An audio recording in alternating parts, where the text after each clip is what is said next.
How old were you? When I had cancer, 30.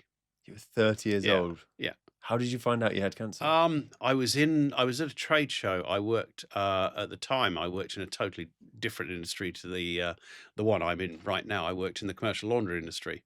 I was the general manager of an American company based in the UK, and we went to a trade show in Vegas. And I took all my distributors there, and the guys that I worked for in Lagrange, Georgia, pulled me to one side and said, "You're doing so well. All your customers love you, but to be honest, you look terrible." I said, "Thank you very much." He said, "You're know, so thin, and they're worried about you, and they're worried about this thing on your neck and all this sort of thing. So why don't you go and have it looked at?" So off I went. I got back home and went and had a look at it. And the surgeon guy said, "Best we take that off." So he did. And 2 weeks later, he's telling me, "I'm so really sorry.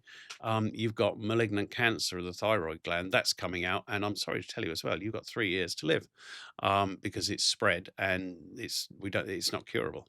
But guess what? They got it wrong. So having a heart thing after it is just doesn't really matter. It's just another little adventure. So What do you mean they got it wrong?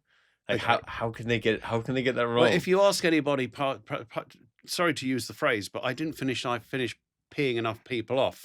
That's the polite way I would normally put it. So I thought I'd stick around. So I had an awful lot of radiation and had it taken out and a load of other stuff, and I stuck around. But Damn. I lost my job, I lost everything. So, you know, a repossession man on the door and all that sort of stuff. So went from earning an awful lot of money to earning £81 a week on income support. Perfect, with a wife and 3 kids. Damn, man. Yeah. And you're 30 years old as Yeah, well. yeah. And do you mind me asking how old you are now? 63. So they got it Fantastic. wrong. They got it very Yeah, and wrong. it's good in some respects because a lot of people, I mean, I not a lot of people, about, 10 to 12 people who I've talked to who have cancer. I always talk to them about positive mental attitude. You've got to have a positive mental attitude. If you sit down and go, "Oh, it's gonna," unfortunately, it's not a great thing. So, our next door neighbor when we lived on the mainland, she had stage 4 lung cancer, and I just chatted to her most days. And she was in her 80s, and now she's totally clear. It's because positive mental attitude. Some people just get lucky. Damn. Yeah, Well, I mean, my dad had prostate cancer, that's right. and I was terrified as a young Mm, kid. I even made a documentary about it all right. called "Everything You Don't Want to Know About Prostate Cancer." Excellent. So I interviewed his surgeon Hmm. who did his operations. I interviewed some medical detection dog researchers and Right. Beyonce's former head of security as Mm, well, who had prostate cancer. And hmm. you go on this journey and you interview people who've really, faced that big Mm, statement, which is that you've got X yeah, amount of time to yeah, live, and they all deal with it differently. And I have to say, all the people that I met really were the people that said, "No, I'm not." yeah. Ain't getting me. Sorry.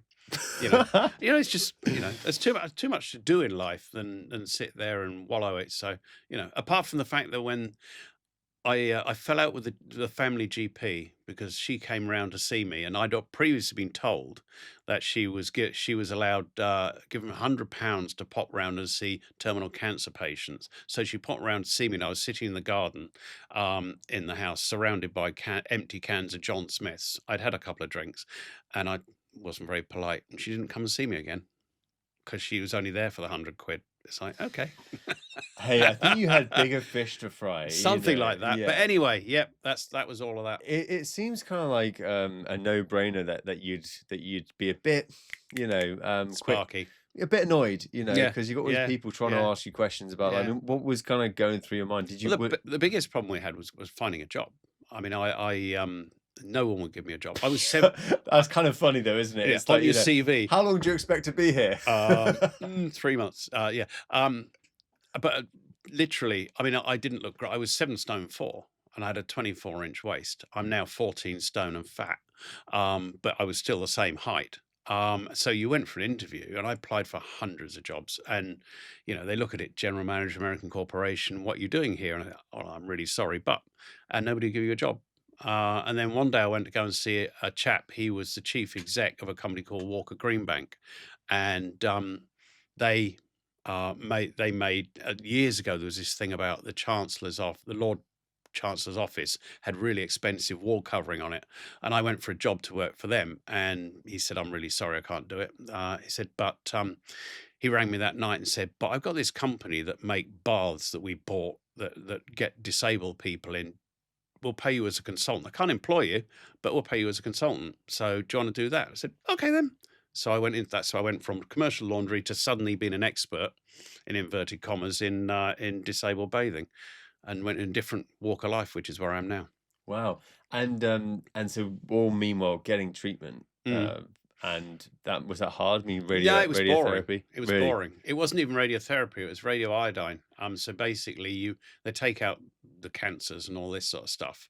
And then you get this lovely little jar of radioactive liquid. You swallow this and then you sit in Northampton General Hospital for 2 weeks whilst you effectively sweat out or urinate out or defecate out all of the radiation. It's disgusting.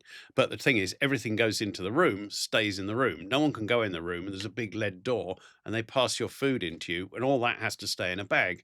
And at the end of 2 weeks, somebody comes with a Geiger counter, and he goes, and it's you, and you think, "Oh, you're free to go now." It's like, "Oh, okay." That was it. That's mad, isn't Yeah, it? it was nuts. Yeah, and everything Wow. that was it that I had, TVs, anything you had, stayed in the room and got buried in the ground because it was so radioactive. But yeah, and that was that. That was the end of that. I didn't have any more treatment after that. I just regularly went back and they, scans and all that kind of thing. But Wow. Did that was in you the past. lose your hair? No, Was not no? with radio. No, no. With radioiodine, it's just a radioactive liquid. You just glow in the dark. That's mad, Yeah. mate. I can't believe it. I'm not sure if the treatment's the same nowadays, but that's how it was then. Yeah, well, I mean, look, well, first of all, Anyway, that's yeah, I'm glad that yeah, you managed to get through that, and I'm glad that you got that positive attitude. yeah. So I do believe that when you meet someone who's maybe, having these treatments or having other similar treatments, Mm. you're probably the best person to talk to. Yeah, Uh, because you kind of know. You've been there and done it and got the T-shirt, as it were. But just don't let it grind you down. You'll be fine.